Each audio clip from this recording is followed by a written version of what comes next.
안녕하세요. 시스터 키친 요리연구가 이미경입니다. 오늘은 소고기 요리 한번 해볼 건데요. 오늘 제목이 파채를 듬뿍 올린 떡갈비예요. 그래서 파채가 없다 그러면 그냥 떡갈비가 되겠지만 오늘 옆에 보시는 대로 떡갈비에 오늘 파채를 좀 듬뿍 올려볼 거예요.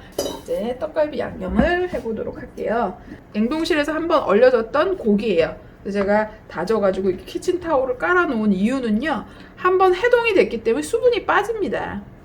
그래서 여러분들 절대 이렇게 해놓고 또 바쁜 일 있다고 나가셔서 이걸 다시 얼리시면 이제 이 고기는 정말 못 먹는 고기가 돼요. 그래서 한 번 정도만 해동해서 쓰시고, 핏물이라고 하는 우리 육즙을 좀 빠지는 게 있으면 요걸 잘 제거해 주시는 게 고기를 잘 끈기 있게 뭉쳐지게 하는 방법이에요. 그래서 이렇게 준비해 주시고 양념장을 한번 만들어 보도록 할게요.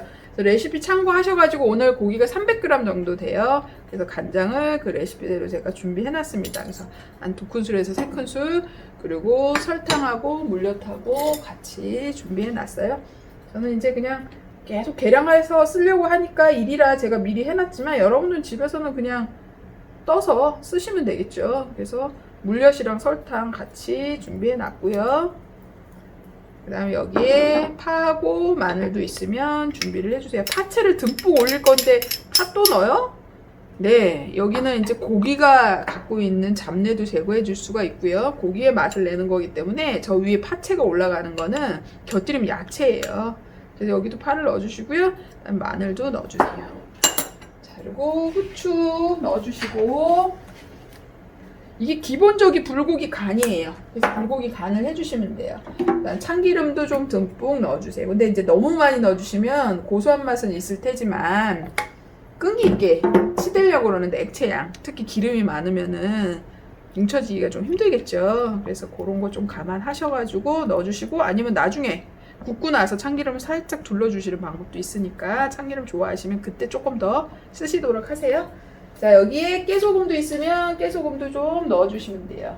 그래서 준비가 되면 이렇게 만들어진 게 일명 우리가 불고기 양념이라고 합니다. 근데 매번 이거 만들려면 일이에요. 우리 집 요즘에 이렇게 시판되고 있는 불고기 양념장들이 많아요. 제가 하나만 팁을 주자면, 저도 명절에는 이런 제품 많이 사다 써요. 그래서 이런 제품을 집에서 한 것처럼 하시고 싶으실 때는 이 간장을 그냥 쓰지 마시고요. 여기 신선감을 조금 더해주세요. 파마늘을 좀 더 넣는다든지 참기름이나 깨소금을 좀 듬뿍 넣는다든지 이러면 요런 양념이 됩니다. 자, 고기 아까 준비한 거를 집어넣고요. 불고기 양념 한 거를 집어넣으시는데 설탕이 꼭 다 녹아야 됩니다. 여러분들 물엿하고 설탕이 넣었는데 이 그릇에 물엿하고 설탕이 그대로 남아있으면은요, 이거는 100% 짜기만 하지 간이 맞다라고 할 수가 없어요. 고기에서 육즙이 많이 나오면은요, 이게 질퍽질퍽거려서 나중에 모양을 잡기가 힘들어요. 근데 여기에 헝건하게 물이 빠졌다 그러면 나중에 덩어리를 만들기 힘들잖아요. 그럼 어떻게 해요? 그래도 만들어야 되니까 그럴 때는 전분을 약간 한 숟갈 정도만 집어넣으세요. 그러면 그 전분이 물기를 먹으면서 질퍽질퍽해지지 않거든요. 그래서 이렇게 해서 양념장을 조물조물 해주시도록 하세요.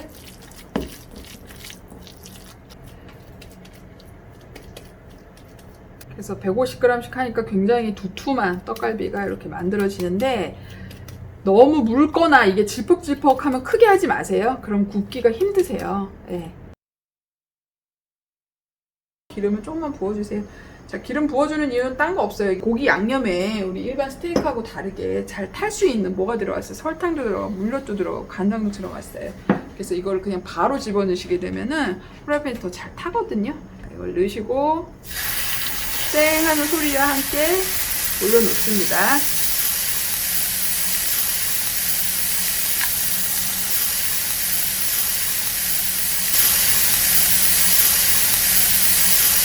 지금 또 한 30초 정도 지나서 제가 불을 살짝 붙여서 볼게요. 저만 봤더니 색깔이 또 났어요.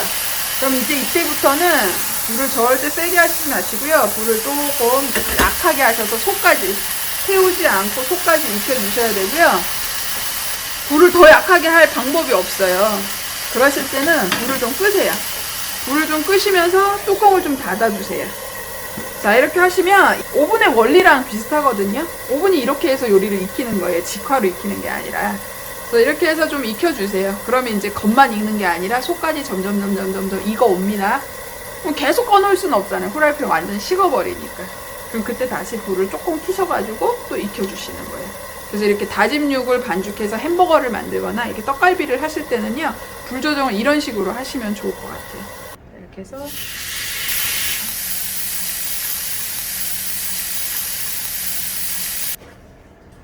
초고추장은 레시피대로 만드시면 돼요. 초고추장 만드는 건 다음에 또 기회 있으면 제가 알려드리도록 할게요. 초고추장을 만들어 놓은 걸 쓰셔도 되고, 요즘은 초고추장도 많이 판매하는 거 쓰시더라고요. 그래서 그런 것도 괜찮습니다.